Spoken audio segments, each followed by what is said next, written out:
अंदर से आता है। देवी जी आग सीने में चाहिए, कहाँ चाहिए? सीने में। पर कई होते हैं वो पीछे आग लगाने में लगे, पीछे आग लगाओगे तो जल जाएगा। वो शाहरुख खान की अब एक मूवी आई थी, कितना भी पैसा दे दो मैं देख नहीं पाऊंगा। नेटफ्लिक्स पे मिर्जापुर देखें बैठ के और पैसा अपने आप कमा, वो नहीं हो सकता। और जो चीज़ जिसमें कहीं पे वो सब रहता है उसमें अपने को इंटरेस्ट नहीं रहता है। माना कि मुश्किल है सफ़र पर सुने मुसाफिर, 5 साल में करोड़पति कैसे बने, इसका फॉर्मूला दीजिए। गर्ल स्टेटमेंट नहीं, गोल स्टेटमेंट। गोल स्टेटमेंट में फोकस लगाओ, गर्ल स्टेटमेंट पे नहीं। आज में जिसने सिगरेट छोड़नी है वो 20 से 10, 10 से 5, 5 से 2 और 2 से 1 नहीं करेगा, 20 से 0 करेगा। एक स्किल उठा के ले जाओ इस वीडियो से। सारे व्यूअर्स को बोल रहा हूं, कमेंट बॉक्स में लिखना इनके साथ में इंटरप्रिटेशन। एक चीज सीख के गया, इंटरप्रिटेशन। नमस्कार, बैठकी में आपका स्वागत है। और आज बैठकी में एक ऐसे व्यक्ति हमारे साथ हैं जिन्होंने अपनी पढ़ाई का खर्च निकालने के लिए छोटे बच्चों को ट्यूशन दिया। शाम के वक्त नोएडा के मार्केट में उन्होंने डिक्शनरी बेचा। दुनिया को बदलने के सपने के साथ नेहरू प्लेस में वो एक अपनी कंपनी खोलते हैं और अपने कंपनी के जो उनके एम्प्लॉयज होते हैं उनके वो टॉयलेट भी साफ करते हैं, जो दुनिया को भगवान कृष्ण के बारे में बताते हैं और एलन मस्क के बारे में बताते हैं और कई लोगों को विवेकशील बनाते हैं। तो आज बैठकी में एक ऐसे ही तेज तर्रार विवेक वाले व्यक्ति हैं और इत्तेफाक देखिए कि उनका नाम भी विवेक है। स्वागत है डॉक्टर विवेक बिंद्रा का। सर स्वागत है आपका। बहुत बहुत धन्यवाद। कैसे हैं आप? Very much excited to see you. Thank you very much. जी हमारी टीम त्रिदेवियां हैं साथ में, बीच में एक देवता भी हैं। हाँ?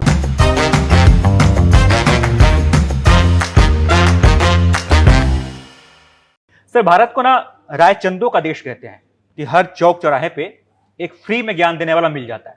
अधिकतर लोग फ्री में ज्ञान बांटते रहते हैं कि कोहली ने ऐसा खेलना था, सचिन को वैसा खेलना था, टीम में ये बदलाव होना था।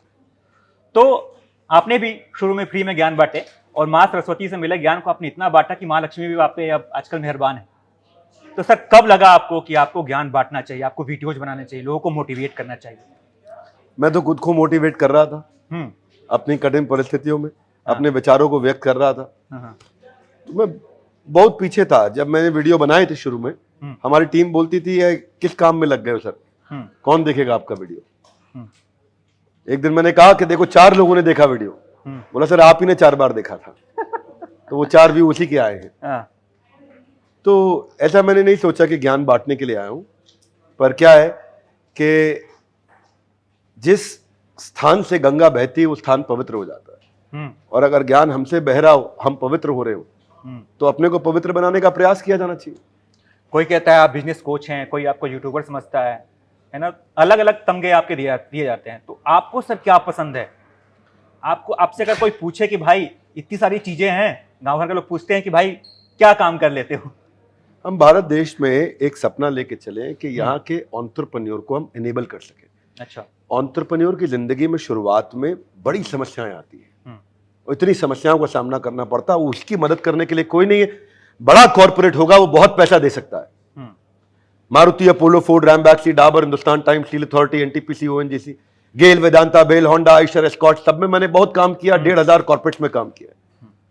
मेरे अलावा और भी ट्रेनिंग कंपनीज आती थी, कंसल्टिंग कंपनीज आती थी। जो पैसा दे रहा है उसके पास सब जाते हैं, जिसके पास पैसा नहीं है उसके पास कोई नहीं जाता। जो आपको पैसा नहीं दे सकता उसके पास कोई नहीं जाता। अगर आप कुछ ऐसा कर सकें जिसकी कोई मदद नहीं करना चाहता, आप उसकी मदद करें। उस सपने को लेके हम चले थे। और अपना सपना याद करो, अपना सपना याद करो। रोज अपना सपना याद करते हैं। आज सुबह भी याद कर रहा था। लोग बोलते हैं सफलता मिल रही है, क्या मिल रही है? कुछ नहीं मिल रही। आज अभी बाहर सड़क पर लोग भिक्षा मांग रहे हैं, कठोर जीवन जी रहे हैं, क्या कर पाए? कुछ नहीं कर पाए। अभी बहुत काम बाकी है। रोज उठते हैं, सुबह उठकर के इसी सपने के साथ आगे बढ़ते हैं। बहुत काम बाकी है, बहुत एंटरप्रेन्योर्स की मदद करनी है। तो अभी रायचंद ज्ञानचंद बने नहीं है, अभी बहुत समय लगेगा उसमें। अभी और ज्ञान देना है, अभी बहुत ज्ञान लेना है कि कैसे ज्ञान देना है, कैसे आसान करना है इसको। कैप्चर द इनकन्वीनियंस, वो गेम चेंजर है। कैसे आप कस्टमर की इनकन्वीनियंस को कैप्चर कर लेते हो, उसकी उस समस्या को जिसको अभी तक कोई समाधान नहीं ला पाया, उसको आप कैसे कैप्चर करते हो। वहीं से सब सीक्रेट उधर ही छुपा है। अभी कल एक इंटरव्यू में देवी जी पूछ रही थी मुझसे 5 साल में करोड़पति कैसे बने, इसका फॉर्मूला दीजिए। मैं बोला ये डायरेक्शन ही गलत है। करोड़पति बनने पे जहां मत लगाइए, कस्टमर की इनकन्वीनियंस को कैप्चर करिए, उसको कन्वीनियंस में कन्वर्ट कर दीजिए। आपने ठीक बोला, जब माँ सरस्वती के पीछे गए तो माँ लक्ष्मी की कृपा अपने आप होती है। करोड़पति बनना गोल नहीं, आउटकम हो सकता है। और ना भी बने तो भी नींद बहुत अच्छी आएगी आपको। रात को सोते वक्त आपको लगेगा इस शरीर छोड़ने से पहले या शरीर छोड़ने के बाद आपको लगेगा संसार को आप जाने से पहले कुछ बेहतर बना के गए हो। एक मन में सेटिस्फैक्शन होगा। जो भी हम सोचते हैं, जैसे भी हम बड़े होते हैं, स्कूलिंग का बहुत बड़ा योगदान होता है उसमें। आपकी कैसी परवरिश हुई है, कहाँ से आपने पढ़ाई की है, आप बच्चों को लेके इतना मोटिवेशनल वीडियोस बनाते हैं। एक ऐसे इंटरव्यू की अभी आप बात कर रहे थे, किसी देवी जी से ही आपने इंटरव्यू किया था, उसमें आपने बोला था कि किसी भी स्टूडेंट को ज़्यादा नंबर नहीं लाने चाहिए, 95% नंबर लाने वाले बच्चे बेकार होते हैं। क्योंकि मैं भी ऐसी बच्ची थी, तो मैं जानना चाहती हूँ कि आपने ऐसा क्यों कहा था और क्या आपका रीज़न है इसके पीछे? देखो, मेरी स्कूलिंग थोड़ी टफ रही। लगभग स्कूल में बच्चा 14 साल बिताता है, पहली से 12वीं तक, उससे पहले के 2 साल। तो 14-15 सालों में मैं लगभग 10 स्कूल बदल लिया, 11 स्कूल बदल लिया। स्कूल की फीस नहीं देते थे, स्कूल निकाल देता था तो अगले स्कूल जाते थे। उसकी फीस नहीं दी, निकाल दिया तो अगले स्कूल गए। मैंने कहीं बताया नहीं, पहली दफा आज एबीपी पे आपके सामने बता रहा हूं मैं बात। एक्सक्लूसिव है। कोई कभी चाचा जी के घर रहा, कभी बुआ जी के घर रहा, कभी दादाजी के घर रहा, कभी कुछ रहा, कभी हॉस्टल में रहा, कभी कहीं रहा। चाचा जी का बहुत आशीर्वाद रहा मुझ पे, उन्होंने बहुत सहयोग किया। इसलिए मैं कहीं ये नहीं कहना चाहूंगा कि उनके सहयोग और प्यार में कमी रही, परंतु स्कूल जीवन बहुत टफ रहा। अब आप बोलते 95%। मेरे स्कूल में मेरा कॉमर्स विद मैथ्स मैंने लिया था। मैथमेटिक्स बहुत बढ़िया सब्जेक्ट है, कॉमर्स मेरे को बड़ा पसंद था शुरू से। शुरू में ही आइडिया लग गया था कि मैं बिजनेस एंटरप्रेन्योरशिप में मेरा बहुत लगाव है। आपका प्रश्न है 95%। मैं 95% के आज भी कोई फेवर में नहीं हूं। कुछ नहीं होने वाला 95% से, अनलेस आप रिसर्च साइंटिस्ट, आईआईटी, बड़े स्पेसिफिक फील्ड में जहां वो नंबर काम आने वाले हैं आपको। उसके अलावा आपको स्कूल में वो कॉस, थीटा, इंटीग्रेशन, डिफरेंशिएशन पे मैंने 14 रजिस्टर भर दिए थे। 32 नंबर का था इंटीग्रेशन डिफरेंशिएशन। जितना 4 सब्जेक्ट में समय लगा, उससे ज्यादा समय इंटीग्रेशन डिफरेंशिएशन अकेला खा गया था मेरा। आज मैं देखता हूं उसका एप्लीकेशन कम दिखता है मुझको, उसका बहुत एप्लीकेशन नहीं दिखता। मेरा समस्या 95% से नहीं है। अगर 95% के साथ में आप 15 एक्स्ट्रा स्किल सेट बिल्ड कर सकते हो तो 95 के 98 लाओ। मेरा समस्या है आपकी प्रायोरिटी और टाइम मैनेजमेंट से। मेरा समस्या है कि आपकी जैसी जबरदस्त एंकर बनने के स्किल सेट को बचपन से कैसे लाया जाए। अगर समझ में आ गया कि मुझको यही पत्रकारिता करनी है, जर्नलिस्ट बनना है, मैं जानना चाहता हूं कि क्या हमारे स्कूल में आज भी, हमारे एजुकेशन सिस्टम में, क्या टीचर डिसाइड कर सकता है ये बच्चा कहां पे अच्छा निकलेगा? नहीं कर सकता। बात को समझिएगा ध्यान से। आज भी बच्चे को ढूंढना पड़ता है। देवी जी अभी आप यंग दिख रही हैं, कुछ ही साल पहले आपने ग्रेजुएशन 12वीं करी होगी। आप अपने जीवन को जाके झांक के देखिएगा, याददाश्त अभी ताजी ताजी होगी कि आप 10वीं के बाद चिंतित थी मैं क्या सब्जेक्ट लूं, 12वीं के बाद चिंतित थी मैं क्या करूं, मेरे दोस्त कहां जा रहे हैं, मेरा सबसे अच्छा दोस्त कहां जा रहा है, मेरी सबसे अच्छी दोस्त कहां जा रही है। उस दिशा में जा रहे थे, क्योंकि क्या मुझको आता है, क्या मुझको भाता है, क्या बाजार चाहता है, क्या उसमें क्या मेरा कॉम्बिनेशन बन जाता है, वही मेरे सक्सेस करियर को सक्सेसफुल बनाता है। ये किसी को समझ में नहीं आता है और टीचर कभी ये बता नहीं पाता है, इसलिए बच्चा कंफ्यूज रह जाता है। मैं आपसे ये कह रहा हूं कि अगर हमारे एकेडमिक्स में ऐसा हो सके कि टीचर आइडेंटिफाई करे कि बच्चे का पोटेंशियल कहां ज्यादा है, तब तो ठीक है, फिर वो सही दिशा में 95% ला रहा है। अभी वो सारी चीजों का मिला के 95% ला रहा है, जिसमें काम की चीज एक थी और बाकी चीज उतनी काम आएंगी नहीं। क्या मेरी बात समझ पा रहे हैं आप? आप कई सब्जेक्ट में नंबर लाई होंगे जो आज आपको काम नहीं आ रहे होंगे, और कुछ में लाएंगे जो आज आपको काम आ रहे हैं। तो अगर एकेडमिक्स ऐसा बन जाए कि हम 8वीं क्लास में पहचान जाए कि बच्चा कहां अच्छा जाएगा, उसमें 95 के 98% लाएं, फिर ठीक है, फिर पूरा जोर लगा दे। जोर गोल की तरफ लगाएं, गोल गोल की तरफ ना लगाएं। सर आजकल एक और दिक्कत आती है, बच्चे कॉलेज में जाते ही हैं कि प्यार और ब्रेकअप के चक्कर में पड़ जाते हैं। प्यार, मोहब्बत, कस्में, वादे, धोखे, ये चीज जो है किसी को कितना इम्पैक्ट करता है सर अपने लक्ष्य की तरफ आगे बढ़ने में? कितना रोकता है या फिर सही है? देखो भैया, मैं ये कहूंगा कि जीवन में एक होता है सेक्स स्टेटमेंट, एक होता है सक्सेस स्टेटमेंट। सेक्स स्टेटमेंट आपको आपकी उम्र में, इस जिस उम्र की बात कर रहे हैं, डिस्ट्रैक्ट करेगा। वैदिक ग्रंथों के हिसाब से 25 साल तक की उम्र ब्रह्मचारी जीवन के लिए होती है। क्यों? उसके पीछे रीजन था। जिस समय वो गृहस्थ में जाने लायक बनता है, तब तक उसको पूरा फोकस करना चाहिए सीखने पे। उसके बाद समय आएगा, तब प्यार के लिए समय निकाले, उसके बाद समय लगाए।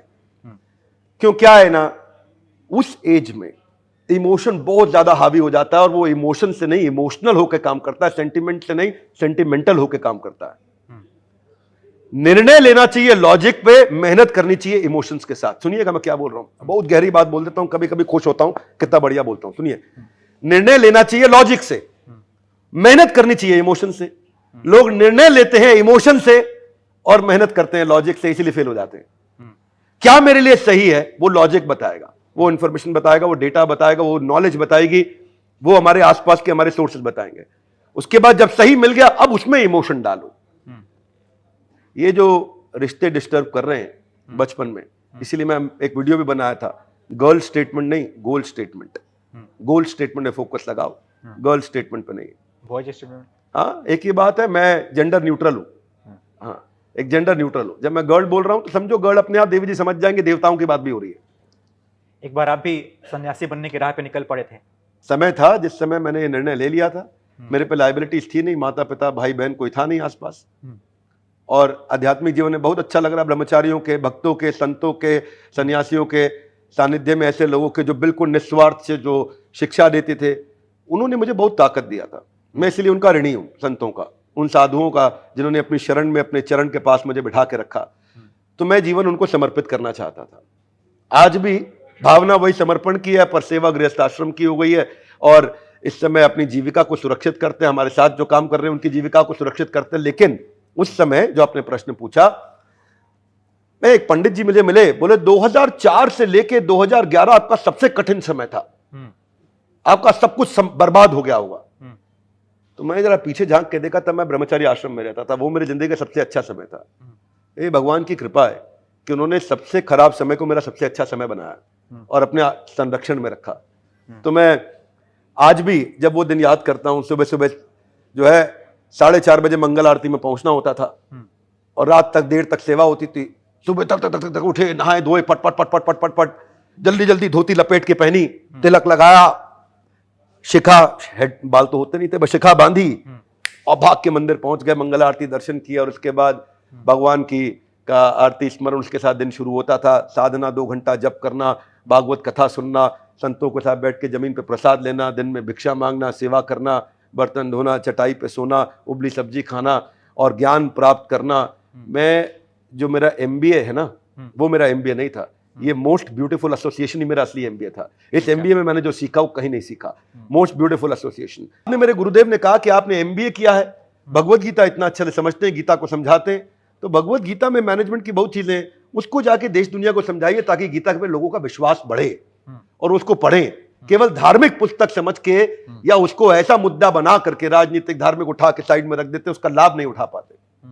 5200 साल में आज तक एक श्लोक का अमेंडमेंट नहीं हुआ भगवत गीता में। कॉन्स्टिट्यूशन में बहुत अमेंडमेंट हुआ जिसका सम्मान करते हैं, गीता में एक श्लोक का अमेंडमेंट नहीं हुआ। वो आज भी उतना प्रासंगिक है, बियॉन्ड टाइम प्लेस सर्कमस्टांस, समय काल परिस्थिति कुछ भी हो, मेरे लिए भी उतनी एप्लीकेबल, आपके लिए भी उतनी एप्लीकेबल, हिंदुस्तानी के लिए, पाकिस्तानी के लिए।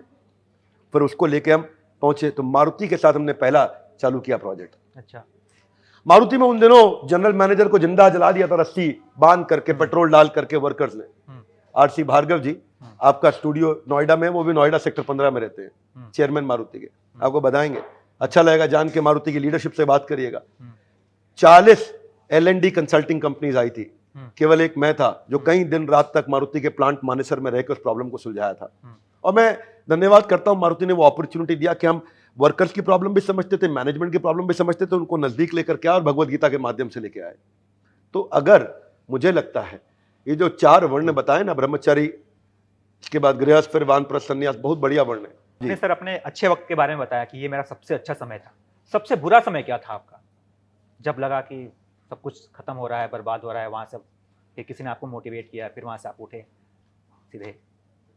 देखिए, एक बात बताता हूं आपको, समय होता है, उसको उसका अर्थ निकालना पड़ता है कि अच्छा है कि बुरा है। मुझे ऐसा कोई दिन याद नहीं आता जब मेरे लिए बुरा दिन रहा हो। Every negative incident has a positive intent in it. आपको ढूंढना आना चाहिए इसमें मेरे लिए पॉजिटिव क्या है। मैं, कृष्ण की कृपा है, मैं आपने बोला तो मैं थोड़ा शायद 2-3 सेकंड पॉज पे था, ढूंढ रहा था, कुछ मिला क्या, कुछ मिला क्या, बुरा समय मिला क्या, याद नहीं आ रहा है। हर बार ऐसा हुआ है, जब भी बड़ी दुर्घटना समस्या आई उसमें से कुछ बहुत अच्छा निकल के आया, तो मैं उसे कैसे बुरा कह दूं। जिंदगी में ना भाई साहब, एक वर्ड दे देता हूं आपको, इंटरप्रिटेशन, बड़ा गेम चेंजर वर्ड है ये। इंटरप्रिटेशन। देवी जी कुछ भी लेके चले जाना, यहां से एक चीज जरूर लेके जाना, इंटरप्रिटेशन। आपका कोई भी दिल दुखा दे, अच्छा हुआ कि बुरा हुआ? अच्छा हुआ या बुरा हुआ? आपका दिल दुखा दिया किसी ने, अच्छा हुआ। आपका दिल दुखा दिया, बोला ए क्या एंकर है ये, कुछ नहीं आता इसको, क्यों रखा है? क्षमा चाहता हूं, कठोर बोल रहा हूं। अगर कोई ऐसा बोले तो क्या लगेगा? अच्छा लगेगा, बुरा? ये केवल घटना है, इंटरप्रिटेशन मेरे हाथ में, इंटरप्रिटेशन मेरे हाथ में। मैं इसमें से क्या अर्थ निकालूंगी? किसी के पिता का देहांत हो गया, अच्छा हुआ बुरा हुआ? इंटरप्रिटेशन बताएगा अच्छा हुआ बुरा हुआ। एक बोलता मैं बर्बाद हो गया, एक बोलता मैं और जिम्मेदार हो गया, एक बोलता मेरी जिंदगी खत्म हो गई, एक बोलता अब जिंदगी शुरू करूंगा। इंटरप्रिटेशन। आपका है किसी देवता के साथ बड़ा प्रेम संबंध है, वो आपको डिच करके चले गए, दुखी करके चले गए, अब आपको कैसा लग रहा है? ये आपका इंटरप्रिटेशन डिसाइड करेगा। सारे व्यूअर्स को आज एबीपी के बैठकी में बता रहा हूं कि बैठ जाओ और बैठ के लगा लो इंटरप्रिटेशन कह रहा हूं, तब आएगा गेम असली। कुछ भी घटना हो रही है, उस घटना का क्या अर्थ निकालते हो?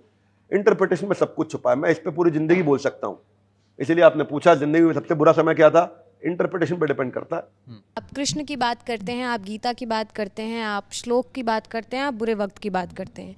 नाहम वसामि बैकुंठे योगिनाम हृदयेन च मद्भक्ताः यत्र गायन्ति तत्र तिष्ठामि नारद। श्री कृष्ण ने गीता में कहा है कि जहां मेरा कीर्तन हो रहा है वहां पे मैं मैं वहां हूं। पर हूँ। म्यूजिक आपके लिए, क्योंकि चूंकि आप बुरे वक्त की बात करते हैं, म्यूजिक आपके लिए क्या है और कितने काम की चीज है जो गीता में भी श्री कृष्ण ने कहा है, उसे आप कितना? दोनों अलग अलग बात है। म्यूजिक मेरे लिए क्या है और कितना काम के लिए, जो कृष्ण ने गीता में कहा है, जो कृष्ण ने गीता में कहा है वही काम का है, बाकी उसके अलावा कुछ काम का ही नहीं है। आपके लिए कभी आपने उसे अपने लिए उपयोगी माना है? मेरे लिए हाँ जी। इतना उपयोगी है कि मैं उसके उपयोग को लाने के लिए, जीवन में उतारने के लिए रोज प्रयास कर रहा हूं, फेल महसूस करता हूं, और उतारूं जीवन में, और उतारूं जीवन में, और उतारूं जीवन में। कृष्ण कहते हैं जो जीवन में उतार ले सुसुखम कर तुम अव्ययम, इतना सुख प्राप्त होगा, सुख नहीं सुसुख, एक्सट्रीम सुख प्राप्त होगा, जो गीता की टीचिंग अपने अंदर जीवन में उतार ले। 9वें अध्याय में बताया भगवान ने। अच्छा, आपका एक किस्सा भी है कि कोई आपके टीचर थे जो आपसे नाराज थे, बाद में आकर के उन्होंने अपने बच्चे के लिए नौकरी आपसे मांगी थी, वो किस्सा अगर आप शेयर कर पाए हमारे साथ। मैं वो टीचर के बारे में एक बार बोल गया था कहीं, लेकिन मैं उनके लिए सम्मानजनक बातें करना चाहता हूं। उन्होंने जब मुझे बचपन में भी डांटा था, मेरी भलाई के लिए डांटा था, बहुत अच्छा डांटा था उन्होंने। और ऐसा था कि मतलब वो साइंस में थे, मेरे टीचर नहीं थे। वो 11th बी होती थी, जहां पे 11th बी के अंदर मैं ई में था, कॉमर्स वाले थोड़े पीछे माने जाते हैं। हाँ जी, बी का सेक्शन। जो बी के बच्चों को जब कोई शैतानी करता था तो वो बोलते थे, इंजीनियरिंग ड्राइंग के ईडी के टीचर थे वो, पीसीएम विद ईडी लेते थे बच्चे इंग्लिश के साथ में। वो बोलते थे हर एक लड़का विवेक बिंद्रा नहीं बन सकता, इतना गुंडा ही मत बनो, है ना। तो ऐसा वो मेरे बारे में ऐसा बोल दिया, मेरे को बड़ा दुख हुआ यार। देखो अच्छे बच्चों को बोल रहे जैसे मैं इतना खराब हूं, तो मैं बड़ा दुख लगा। मैं उनसे मिला भी बाद में, लेकिन आज वो बोलते हैं इस बात को, मानते हैं इस बात को, प्रेम देते हैं मेरे को कि देखो ये स्कूल की पढ़ाई निर्धारित नहीं करती कि आगे चल के क्या हुआ, आपको रोज इंप्रूव करना है, प्रूव नहीं करना है। सेठ जी क्या करना है? इंप्रूव करना। अच्छा, सुबह जल्दी उठना और रात में जल्दी सोना, early to bed and early to rise वाला फॉर्मूला बचपन से हम सुनते आ रहे हैं, और कहा जाता है कि आपको अपने जीवन में से उतार लेना चाहिए अगर आपको सक्सेसफुल बनना है। तो आपको क्या लगता है, आप इस बात से कितने इत्तेफाक रखते हैं? क्योंकि आज की जो जनरेशन दो है, बातें आपने बोली, आपको क्या लगता है और दूसरा आप कितना इत्तेफाक रखते हैं। हाँ बिल्कुल, दोनों का आंसर दीजिए। मैं दोनों का दे देता हूं। एक, ये बात बिल्कुल ठीक है जो आपने कथनी कही। दूसरा, मेरी करनी, मैं इसका पालन नहीं कर पा रहा। हाँ, मैं early to bed early to rise आज नहीं कर पा रहा। तभी बोला जब मैं संतों के साथ रहता था तो सुबह उठ जाता था 3:45 पे। आज सिस्टम चेंज हो गया, आज जब सोता हूं उसके 6 घंटे बाद उठता हूं। अच्छा, जितने बजे सोऊंगा काम खत्म करके उठता हूं। 6 घंटे की नींद, 6 घंटे की नींद के बाद उठता हूं। 6 घंटे का अलार्म लगा, कभी 6.25 घंटा भी हो जाएगा ऐसा, क्योंकि नींद जरूरी है बहुत। वो आपकी रिकवरी में बहुत काम आएगा। फिजिकल फिटनेस के लिए जब आप काम करते हैं, वर्कआउट करते हैं, दिमाग से काम करते हैं। दिन मेरी स्पीड बहुत तेज है मीटिंग की, मैं बैठ के मीटिंग नहीं लेता। अरे आइए बैठिए, क्या चाय पियेंगे, क्या लेंगे, बैठ के मीटिंग नहीं करता। खड़े खड़े पट पट पट पट पट पट पट पट पट तेज मीटिंग्स करता हूं। एक आदमी एक दिन में 12 मीटिंग करता होगा तो मैं 48 मीटिंग्स करता हूं एक दिन में। तो बहुत तेज करता हूं, हर डिपार्टमेंट के साथ तेज, डिसीजन मेकर बहुत तेज हूं, डायरेक्शन बहुत तेज पकड़ता हूं, जूम इन जूम आउट साथ में कर सकता हूं। मेंटल फटीग होता है उसके कारण, तो रिकवरी के लिए नींद जरूर 6 घंटा जरूर सोता हूं। क्रिकेट में कोई दिलचस्पी है आपकी? आईपीएल चल रहा है। कोई दिलचस्पी कोई दिलचस्पी नहीं है। जो चीज मेरे गोल स्टेटमेंट को कंट्रीब्यूट नहीं करती उसमें मेरी कोई दिलचस्पी नहीं है। एक आदमी, आज बड़ी कठोर बात बताता हूं। एक हमारे पुराने दोस्त बड़े बिजनेसमैन, वो पीछे से मेरे बारे में किसी को निंदा कर रहे हैं। विवेक बिंद्रा ऐसा आदमी है कि किसी से काम ना पड़े तो चाय ना पूछे उसको। तो वो आए मेरे पास, देखो क्या बोलते हैं आपके बारे में। मैं कहा ठीक बोल रहे हैं, वो काम ना पड़े तो चाय ना पूछे। कि कितने लोग नीचे घूम रहे हैं भैया आपके चैनल के, आओ चलते नीचे काम धंधा छोड़ के उनको चाय पूछना शुरू कर देते हैं। उनसे हमारा काम नहीं पड़ रहा, चलो आओ पनवाड़ी के पास बैठते हैं, उन सबको ऊपर ले आते, एबीपी के स्टूडियो में उठाते, आइए भैया चाय पीजिए, बिस्किट लाए, मैरी गोल्ड। नहीं, आप क्या करोगे भैया, जो गोल्ड स्टेटमेंट मेरा काम है, मैं इतना इनेबल करूं देश को कि मुझे चाय ना पूछना पड़े। आदमी की जिंदगी जो है ना, चाय में डूबे बिस्किट की तरह है इस समय, उसको इतनी बढ़िया जिंदगी बना के दें। हम बड़े गोल पे काम करना है। हम क्यों नहीं नीचे जाकर के, एक गरीब आदमी बैठा है उसको अपनी टी शर्ट उतार के दे देते। हम चाहते हैं कि हम आज इतना इनेबल करें कि वो गरीब नीचे घूमे नहीं। जब छोटे थे तो आपके पिताजी भी गुजर गए थे, और तब आपने उस वक्त को कैसे डील किया था? अ लीडर और डीलर, डील करने की बात करी आपने। A leader is a dealer of hope. उसके बाद हमेशा होपिंग अगेंस्ट द होप, आशा बद्दा शास्त्र में बताया गया है। मैं आपको बता रहा हूं, ये एक बात को ना, मेरा रूल है लाइफ में 7 बार बताना चाहिए। मैंने इसे 4-5 बार बता दिया, 2-3 बार और बोल देता हूं, इंटरप्रिटेशन इंटरप्रिटेशन इंटरप्रिटेशन। कुछ भी हो जाए आपके साथ में, एक स्किल उठा के ले जाओ इस वीडियो से। सारे व्यूअर्स को बोल रहा हूं, कमेंट बॉक्स में लिखना इनके साथ में इंटरप्रिटेशन। एक चीज सीख के गया, इंटरप्रिटेशन। कुछ भी, भाई साहब पिता का देहांत होएगा, शरीर नश्वर है, सबके साथ होएगा, बुरा नहीं मानिएगा। इस कमरे में, हॉल में मौजूद सबको इस समस्या से गुजरना पड़ेगा। गौतम बुद्ध से किसी ने कहा कि मेरे बेटा के देहांत होगा, उसको जीवित कर दीजिए। बोला ऐसे घर से तेल ले आओ जहां पे किसी का देहांत ना हुआ हो कभी। घूमते रहे, नहीं मिला ऐसा घर, होएगा। अब आप इसके बाद आगे कैसे बढ़ेंगे? हमारे यहां जय किशोरी आई थी, कहती है बहता पानी निर्मला, इसका मतलब रुका हुआ पानी मल, बहता निर्मल। आपको आगे बढ़ना पड़ेगा, है ना। वो माना कि मुश्किल है सफर पर सुने मुसाफिर, कहीं अगर तू रुका तो फिर मंजिल आएगी ना फिर। देखो देवी जी ने गाने पे पूछा था प्रश्न, उनको कंप्लीट कर रही है गाना। और गाना भी वो सुनिए जो आपकी गोल स्टेटमेंट को कंट्रीब्यूट करता हूं। सर आपने बात आगे बढ़ने की है। अक्सर ऐसा होता है कि हम लोग जो हैं भले ही करियर में खूब आगे निकल जाएं, लेकिन हमारा पेट हमसे आगे निकल जाता है। आपने अपने पेट को काफी अंदर रखा है, क्या करते हैं आप इसके लिए? मैंने बताया, देखो ऐसा है, मैं कितना भी थक जाऊं, मेरे साथी कुछ मेरे साथ रहते हैं, जो मेरे साथ ही रहते हैं, मेरे घर पे ही रहते हैं। अच्छा, 12 लोग रहते हैं हम लोग इकट्ठे।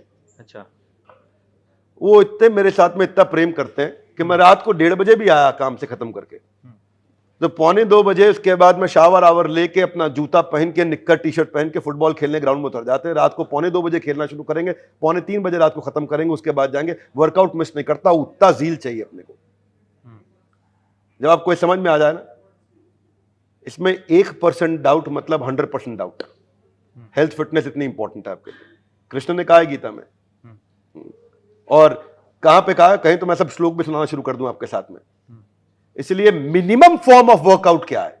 मिनिमम फॉर्म ऑफ वर्कआउट है 45 मिनट की वॉक, उससे नीचा कुछ नहीं है। वो सबसे हल्की चीज है। कुछ नहीं कर सकते तो भैया इतना कर लो, कान में ईयरफोन लगाओ, मेरे वीडियो चलाओ और वॉक करो। किसी और के सुनने वो भी सुन लो, लेकिन कान में ईयरफोन लगाओ और वीडियो लगाओ और साथ में 45 मिनट हाई स्पीड पर वॉक करो। पेट अंदर रखना है, एज और वेट के हिसाब से होता है, पर मोटा माटी 130 की हार्ट बीट के साथ में 45 मिनट का वर्कआउट होगा, तब जाके थोड़ा लिवर आपका क्लीन होना शुरू होएगा। मेरी एनर्जी बहुत ज्यादा, मेरे से आधी उम्र के लड़के मेरे से बराबर नहीं भाग सकते, मेरे बराबर रनिंग नहीं कर सकते। जिंदगी में कोई परिवर्तन धीरे धीरे नहीं आता, सब अचानक होता है, सब अचानक होता है। कुछ धीरे धीरे नहीं होने वाला, डिस्कशन से कुछ नहीं, डिसीजन से होता है सब कुछ। पूछना है, यहाँ पे कई लोग बैठे हैं आपके साथ में, किसी ने नॉनवेज कभी छोड़ा हो? ऐसा है किसी ने नॉनवेज छोड़ा हुआ, सिगरेट छोड़ी? आपने नॉनवेज छोड़ा, आपने धीरे धीरे छोड़ा, अचानक छोड़ा? अचानक। समझ गए मेरी बात सेठ जी? आपके सामने देवी जी दिख गई। जिंदगी में कुछ धीरे धीरे नहीं होता, जो होना है अचानक होगा। आज में जिसने सिगरेट छोड़नी है वो 20 से 10, 10 से 5, 5 से 2 और 2 से 1 नहीं करेगा, 20 से 0 करेगा। कोल्ड टर्की बोलते हैं इसको। पूछती है एक सरकार, कहते हैं कि अच्छे दिन आने वाले, कब आएंगे? बोलो अभी आएंगे। कौन लाएगा? बोलो मैं लाऊंगा। एक मिनट, अच्छे दिन कौन लाएगा? हम खुद लाएंगे। हम नहीं, बोलिए मैं लाऊंगा। हम में समझ नहीं आ रहा कि पूरा एबीपी लगा कि आप अकेले लगे हैं। हम कहां? आप कानपुर इज्जत देने के लिए अच्छा है, प्रेम के लिए अच्छा है, लेकिन शादी हो गई आपकी सेठ जी? बहुत अभी छोटे नहीं हैं, हुए। बहुत छोटे हैं, अभी अच्छा, बहुत कोई छोटे नहीं, कोशिश कर रहे होंगे, हैं। कोशिश तो लगी है, कोशिश जारी है। जी ठीक है। तो अगर आपकी कोई सहेली है, हाँ, बहुत हाँ जी, है, बहुत हाँ, तो वो किसकी है, हमारी है कि मेरी है, क्या बोलोगे? क्या बोलो? मेरी है, मेरी है, मेरी है। क्योंकि हमारी बोलोगे तो भाई साहब भी पहुंच जाएंगे वहाँ, नहीं, कि बोल रहे हैं हमारी है, नहीं, इनको तो बिल्कुल नहीं। है ना? मेरी है। मेरी है। तो जिम्मेदारी किसकी है, हमारी है कि मेरी है? मेरी है। मेरी। अच्छे दिन कौन लाएगा, हम लाएंगे कि मैं लाऊंगा? मैं खुद लाऊंगा। बस ठीक है, इसके पैसे नहीं ले रहा हूं आपसे। देखो कोचिंग कर दी आपके हाथ के हाथ में। Thank you. विवेक जी, आप इतनी मोटिवेशनल बातें करते हैं, आपका ऑडियो सुन के आप बोल रहे हैं लोगों को जॉग या वॉक करने के लिए। आप कोई 3 ऐसे लोग बता सकते हैं जो जिन्होंने आपको मोटिवेट किया? मोटिवेशन इधर से आता है। आग, देवी जी, आग सीने में चाहिए। कहाँ चाहिए? सीने में। हाँ, अच्छा, ये भी ठीक है, पकड़ गए। अच्छा, एक और बात है, कई बॉसेस होंगे कंपनी में, एबीपी में तो नहीं होंगे, पर कई होते हैं वो पीछे आग लगाने में लगे। पीछे आग लगाओगे तो जल जाएगा, सीने में लगाओगे तो इतिहास रच देगा। फोन होना एक डिस्ट्रैक्शन का साइन होता था, बोलते थे कि अरे फोन यूज कर रहे हो, पढ़ाई करो, ये करो। अब आप यूट्यूब पे इतना वीडियोज हैं और आप इतने वायरल हैं। मैं एक्चुअली आपसे जानना चाहती हूँ, क्योंकि आप अभी एकदम इंकरेजिंग बातें कर रहे थे, आपका सोशल मीडिया यूसेज कितना है? आप बैलेंस कैसे करते हैं इसको? कितना आप इंस्टाग्राम, फेसबुक एंड ऑल, आप एक कितना बात है यूज देवी करते जी, हैं? देखो आज का जो सोशल मीडिया है वो काफी अच्छा है। मैं आपको बताता हूँ अलग तरीके से। आपको कई लोग इस समय प्रवचन, कहानी, कथा सुनाएंगे, लड़के इंस्टाग्राम पे लगे हैं, समय खराब कर रहे हैं, आज की युवा पीढ़ी, बहुत बात बताएंगे, ये बेकार की बात है। इंस्टाग्राम पे आपको वही दिखेगा जो आप देखना चाहते हो, फेसबुक पे आपको वही दिखेगा जो आप देखना चाहते हो, यूट्यूब पे आपको वही दिखेगा जो देखना चाहते हो। प्रश्न ये है कि आप देखना क्या चाहते हो। सोशल मीडिया बाद में, पहले आपका गोल और विजन है। मुझको तो यूट्यूब पे नहीं दिखता पतली कमरिया मेरी, हाय हाय हाय, मुझको नहीं दिख रहा। गाना मालूम है क्योंकि मेरे को किसी ने सुनाया था, पूछ लोगे, फिर आपको कैसे सुना, गाना याद है? क्योंकि मन में आ रहा होगा आपके प्रश्न, आप पूछने वाले। तो देखिए, हम समझ रहे हैं आपको, पहले साइकोलॉजी बाद में टेक्नोलॉजी। मुद्दा यह है कि वो गाना तो मुझे किसी ने सुनाया था कि भाई मेरा बर्थडे था, और बर्थडे पे हमारे यहाँ एक साल में एक रिचुअल होता है कि मुझे 30, 40, 50 सेकंड का डांस करना पड़ता है। इस बार भी किया था आपने, काफी हाँ, वायरल थे। इस बार भी किया था। पोस्टर बॉय बनाते हैं मेरे को ये कि भाई डांस करना पड़ेगा आपको। अपने सब ऑफिस के लोग आते, 3-4 हज़ार लोग होते हैं, घर पे ही रखते हैं हमारे। लेकिन तब गाने वो सुना रहे थे, बोले सर आप पतले हो गए हो, ये वायरल बड़ा चला है, पतली कमर या मेरी आँख। लेकिन मुझे दिखता नहीं है ये यूट्यूब पे। एक ये पीछे हमारे साथ में खड़े हैं हमारे बाउंसर साहब, ये बता रहे हैं मेरे को, कोई आता है कैसा है थारा भाई जोगिंदर, ऐसा कोई बता रहा था मेरे को। अब मैं ढूंढा, मुझे मिला ही नहीं हो। हमको क्या मिल रहा है? हमको भगवत गीता मिल रही है, हमें बिजनेस स्ट्रैटेजीज मिल रही है, हमारे को थॉट लीडरशिप मिल रहा है, हमारे को ग्लोबल व्यूज मिल रहे हैं, हमारे को इकोनॉमी समझने को मिल रही है। तो इसलिए सोशल मीडिया खराब नहीं है, खराब आदमी है अंदर से, ऐसा ही है। वो क्या देखना चाहता दिखेगा वही। तो यहाँ पे कहीं आपको पीला रंग दिख रहा है? हाँ, पीछे ही है ये देखो पीला रंग दिख रहा है। जब और कहीं दिख रहा है पीला रंग? वो बॉटल का कैप। वो देखो बॉटल का कैप, वेरी गुड। और कहाँ येलो दिख रहा जोन है? ही है, इसको बोलते भी है। वो भी दिख रहा है। जब आप पीला रंग ढूंढ रहे थे तो आपको नीला रंग दिख रहा था? नहीं दिख रहा था। मैं वही समझा रहा हूं, जो ढूंढ रहे थे वो दिख जाएगा। आप पीला ढूंढ रहे, पीला दिखा, नीला नहीं दिखा उस समय। अगर मैं आपको बोलूं आप इस समय को गुलाबी रंग की चीज ढूंढ के लाओ, आप ले आओगे 1 मिनट में। लेकिन जब गुलाबी ढूंढ के लाओ तो उस समय देखना बहुत कुछ दिख रहा होगा, वो कैप्चर ही नहीं होगा। कैप्चर वही होगा भाई साहब जो ढूंढना चाहते हो। लोग बोलते हैं कंपनी में पॉलिटिक्स है। मेरा एक एम्प्लॉय आया मेरे पास, बोला कंपनी में बहुत पॉलिटिक्स है सर, परेशान हो जाते। मैं बोला एक चम्मच ले, उस पर नींबू रखो। रखा नींबू, मैं कहा ऐसे दांत के बीच में लगा। वो लगा, 5 चक्कर लगाओ ऑफिस के, 5 चक्कर लगा। नींबू गिरा तो तुमसे दोबारा लगवाऊंगा चक्कर। गिर गया, मैं दोबारा लगवाया चक्कर। फिर गिर गया, मैं दोबारा चक्कर लगवाया। चौथे चक्कर में मैंने बुला लिया, बहुत चक्कर लगा, इधर आओ। मैं कहा रास्ते में कोई पॉलिटिक्स होती देखी? बोला कहाँ दिखती, तो नींबू ना गिर जाओ, उस चक्कर में लगे थे हम। तो मैं यही समझा रहा हूं, उस समय वो नींबू देख रहा था, पॉलिटिक्स नहीं दिख रही थी। आपको जिंदगी में वो दिखेगा जो आप ढूंढ रहे हैं। मेरे 2 सवाल हैं और दोनों पोल्स अपार्ट हैं। पहला सवाल ये है कि आपने बात की कि गीता में हर चीज़ का सल्यूशन है। तो जब मैंने लॉकडाउन हुआ तो मुझे ऐसा लगा कि गीता सब कहते हैं कि पढ़नी चाहिए, तो मतलब बहुत लेट था वो भी ऑलरेडी, बट लेकिन मुझे लगा कि अब मैं पढ़ूंगी, बहुत सफिशिएंट टाइम है मेरे पास। मैंने पढ़ा भी, हिंदी में ही पढ़ा क्योंकि ऑब्वियसली संस्कृत नहीं आती थी। बट लेकिन 6 अध्याय पढ़ने के बाद मुझे लगा कि इम्प्लीमेंटेशन तो मुझे नहीं आ पा रही है। तो पढ़ सब लेंगे, पर इम्प्लीमेंट करना कैसे है? एक उपाय तो ये है कि मैं आपको यहाँ पे एक एक श्लोक बताऊं कि इसको ऐसे अप्लाई करें।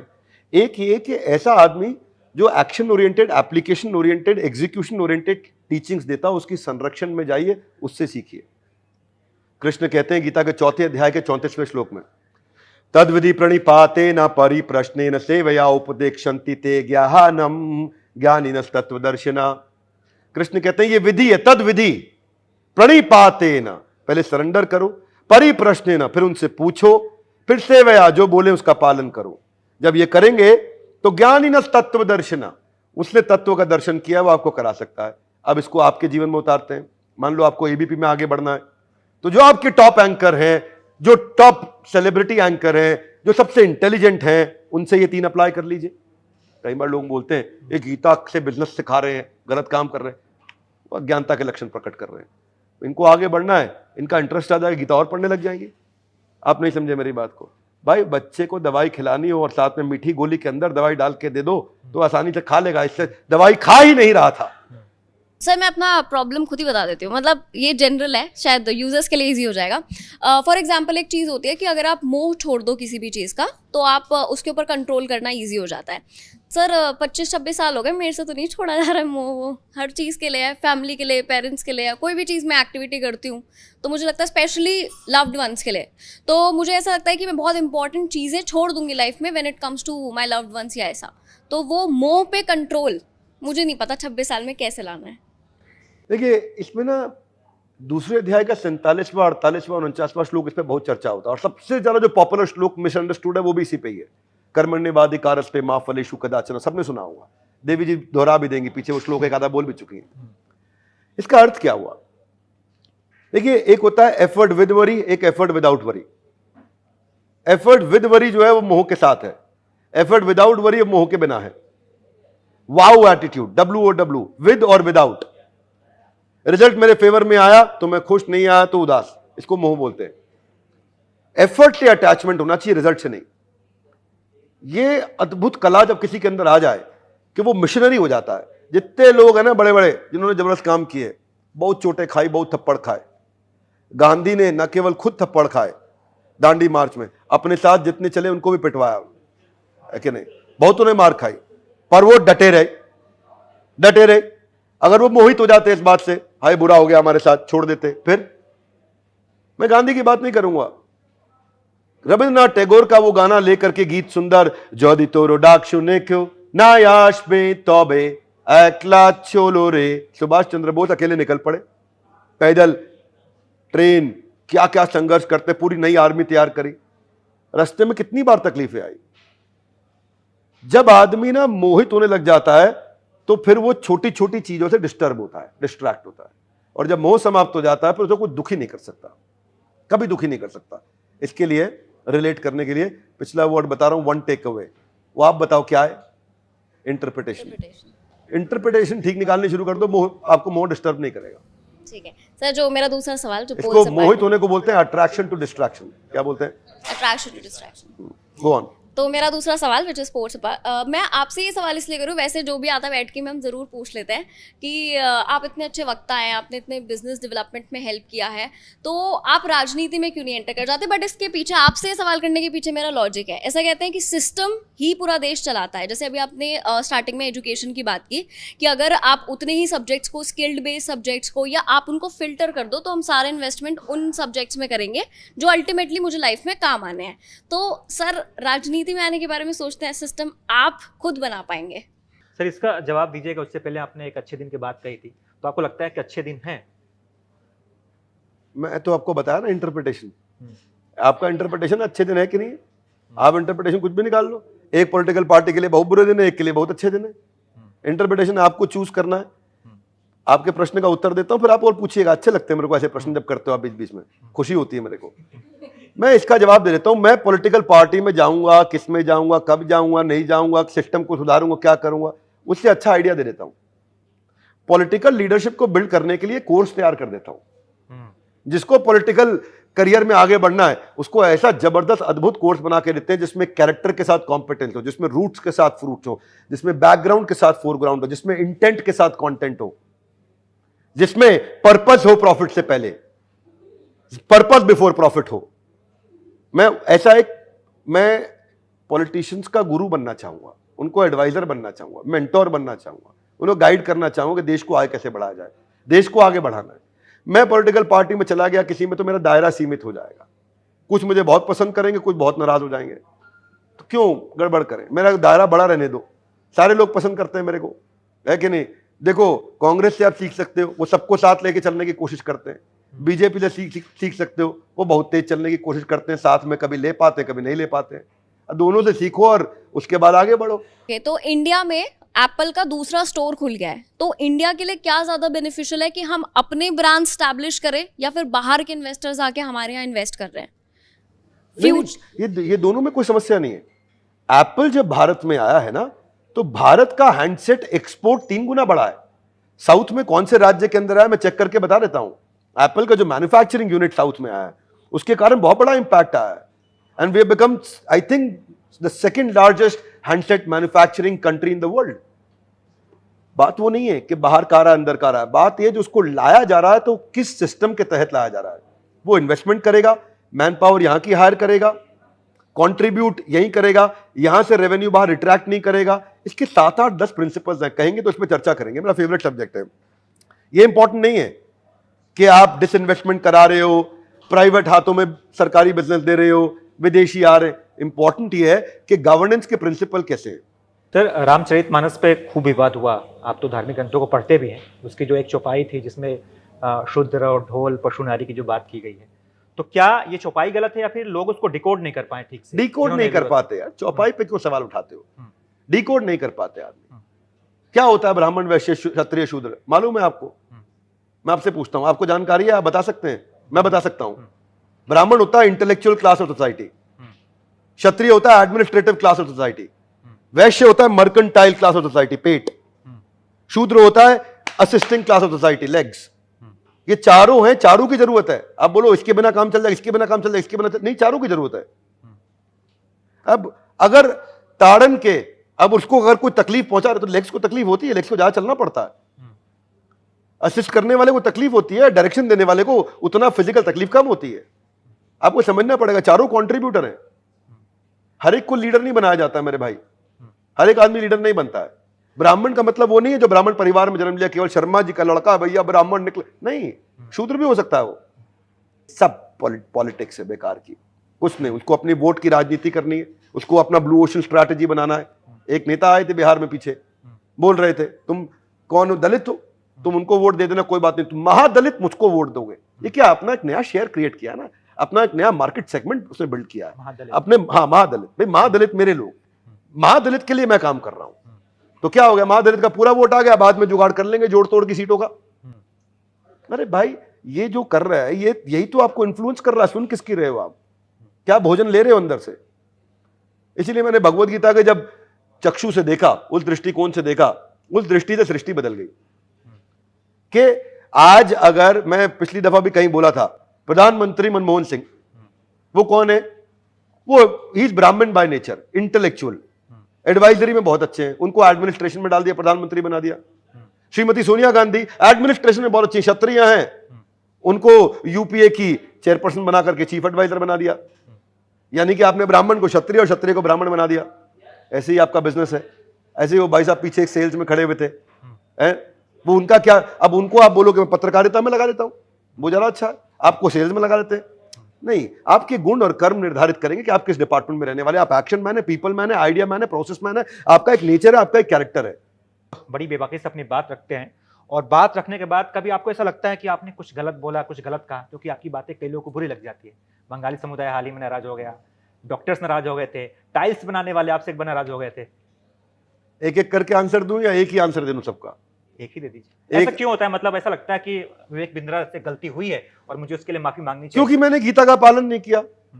कृष्ण कहते हैं सत्यम ब्रूयत प्रियम ब्रूयत, सत्य बोलो, प्रिय ढंग से बोलो। बंगालीज की वीडियो में मैंने थोड़ा प्रिय ढंग से नहीं बोला, मेरी गलती है, वो मान लिया। सारे बंगालीज को बोलता हूं क्षमा कर दीजिए, हमारे को बड़े प्रेम से बोलता हूं, और इतने अच्छे लोग हैं, अगर आप मेरे क्षमा मांगने पे मुझे क्षमा कर दे, मैं 100 बार और मांग लेता हूं, उसमें क्या समस्या है? मैंने प्रिय ढंग से नहीं बोला, हाँ बोला, सच था, उसमें कोई समस्या नहीं है। हाँ, दाल भात खाबे घुमा अच्छे होता है, बोलते हैं बंगाली, बताते हैं। आप कोलकाता को छोड़ दो तो रेस्ट ऑफ बंगाल दोपहर को सो जाता है, घुमा अच्छे, सच बात है ये। वो इंटेलेक्चुअल्स हैं, उनसे आप हार्डवर्क नहीं करा सकते। जितना लेबर का काम है बिहार कर रहा है जाके बंगाल में, जबरदस्त है वेस्ट बंगाल, कोई समस्या नहीं है। अब वो उस समय टाइमिंग थोड़ा ऐसा हो गया कि शायद इलेक्शन आने वाले थे। डॉक्टर्स का हमारे से उन्होंने मेरे पे 50 करोड़ का डेफेमेशन का केस डाला था। दूसरी हेयरिंग में मैं केस जीत गया था। अच्छा। अक्षय कुमार ने भी उनके खिलाफ एक मूवी बनाई थी, कुछ गब्बर इज बैक थी, क्या थी, उन पे 5 करोड़ का केस डाला था, हम पे 50 करोड़ का डाला, तो हमारा उत्साह बड़ा ही था, उसमें कोई दिक्कत नहीं है। हमें लगा अक्षय कुमार से 10 गुना ज्यादा वैल्यूबल बना दिया है कि नहीं। पर चक्कर ये है कि वो मैंने सच बोला था, उसमें एकदम सच बोला था। और जजमेंट में जज साहब थे, उन्होंने खुद लिखा कि आप डॉक्टर अपने आप को बोल रहे हो हमारा noble profession, noble profession, noble profession. It is not the doctor who will decide your noble or not, it is the public who will decide your noble or not, because Ravan was also thinking that I am noble. जज साहब ने doctors को रावण से compare कर दिया। 16 page का judgement दिया था उन्होंने बोला कि विवेक बिंद्रा को के ऊपर केस चलाना तो दूर की बात है, मैं सम्मान करना डेमोक्रेसी की हत्या होगी। क्योंकि उन्होंने आपकी बुराई नहीं करी, उन्होंने डॉक्टर गोविंदप्पा वेंकट स्वामी की तारीफ करी, उन्होंने डॉक्टर वेलुमणि की तारीफ करी।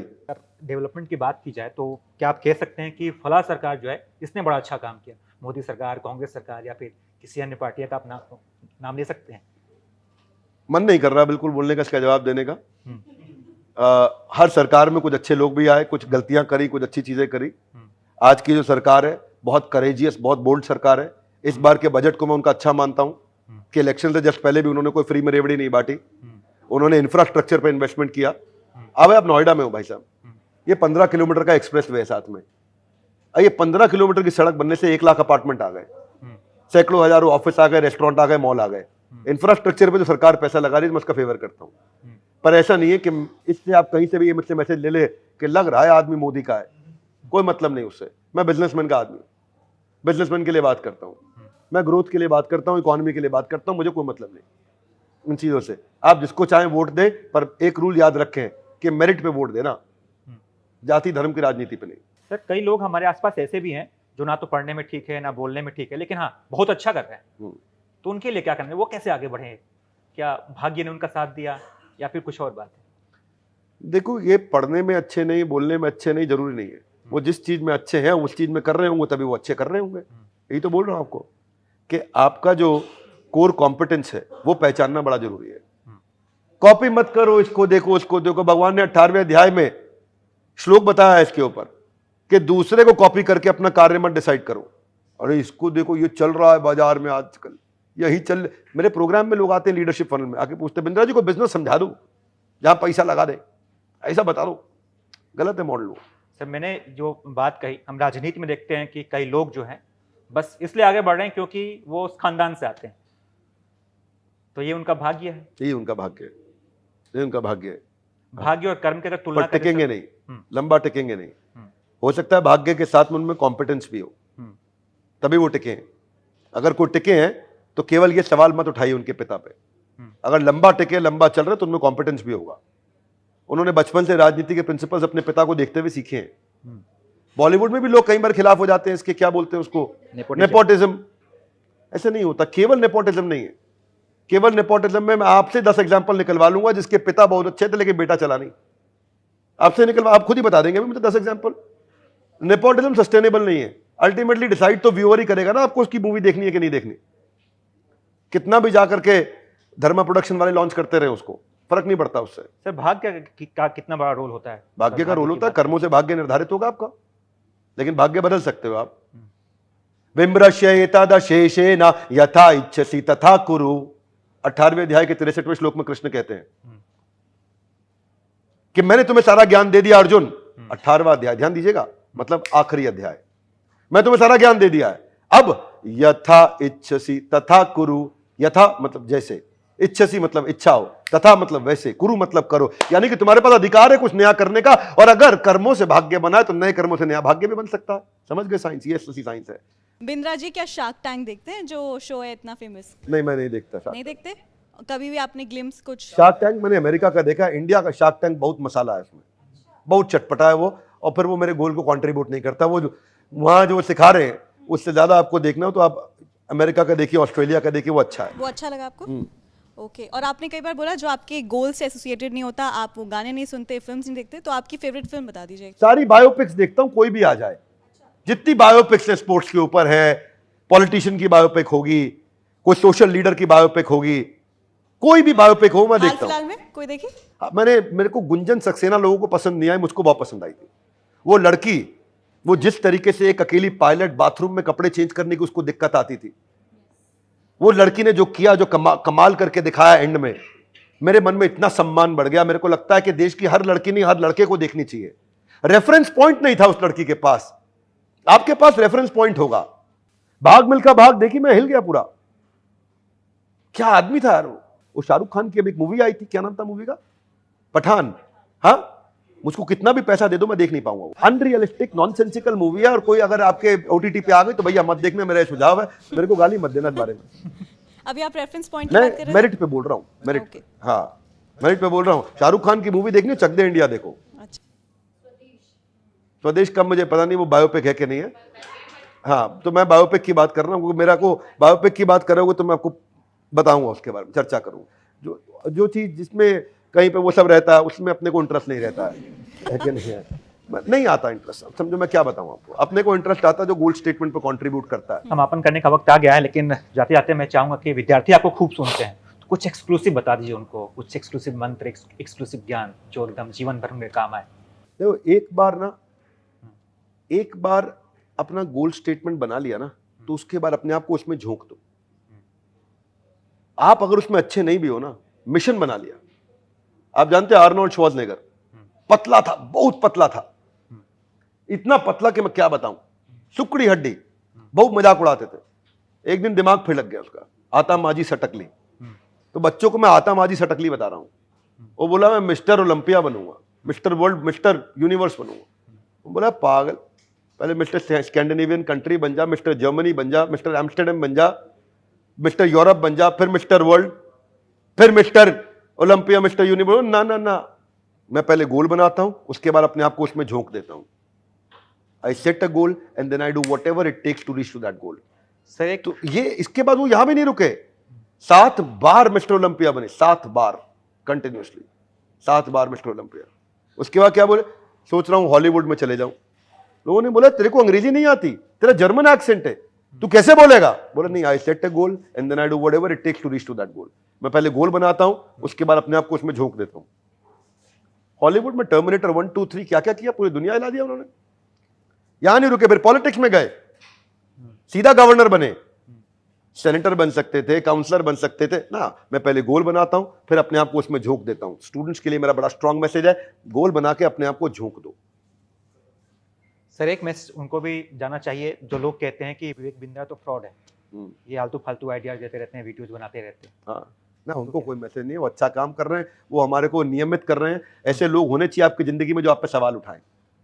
जो वो आप पे सवाल उठाएंगे तो आप और नियमित रहेंगे, आप सोचते रहेंगे मुझसे कोई गलती हुई क्या, मुझ में कैसे इंप्रूव करूं, और कैसे आगे बढ़ूं। तो उसके लिए ऐसे लोगों से मेरा बहुत प्रेम है। ऐसे लोगों को दूर मत हटाइए जिंदगी में, वो जितना नजदीक रहेंगे आप पे सवाल उठाते रहेंगे, आप अपने आप को इंप्रूव करते रहेंगे। हमें पहले ईमानदारी, बाद में दुकानदारी, ये हमारा पक्का है। आज मेरे साथ कितने आईबीसी हमारे जुड़े हुए हैं, हजारों लाखों रुपया कमा रहे हैं हमारे साथ में। हम उनको सिखा रहे, मनी बैक गारंटी इसलिए लेके आया था। पहले किसी ने यही कहा था मुझसे कि विवेक बिंद्रा फ्रॉड, मैं मनी बैक गारंटी ला दिया। अगर आप सफल नहीं हुए, पैसा वापस, पूरा का पूरा रिस्क मेरे कंधे पे, आपका कोई रिस्क ही नहीं, पूरा रिस्क मेरे कंधे पे। आप सफल होइए, नहीं हुए, money back guarantee, 100% money, no questions asked. तो अच्छा लगा आप लोगों से मिलके, बहुत बढ़िया सवाल आपने पूछे, बड़ी खुशी हुई। बैठकी के सारे दर्शकों को मैं बधाई देता हूं कि आप इनके एपिसोड्स देखिए और इसी तरह इस प्रोग्राम को और सफल बनाइए। तो चलिए वक्त आ गया है कि बैठकी का समापन किया जाए। बड़ी मजेदार बातचीत रही, और आपको हमारी ये बातचीत कैसे लगी इसके बारे में हमें जरूर बताइएगा।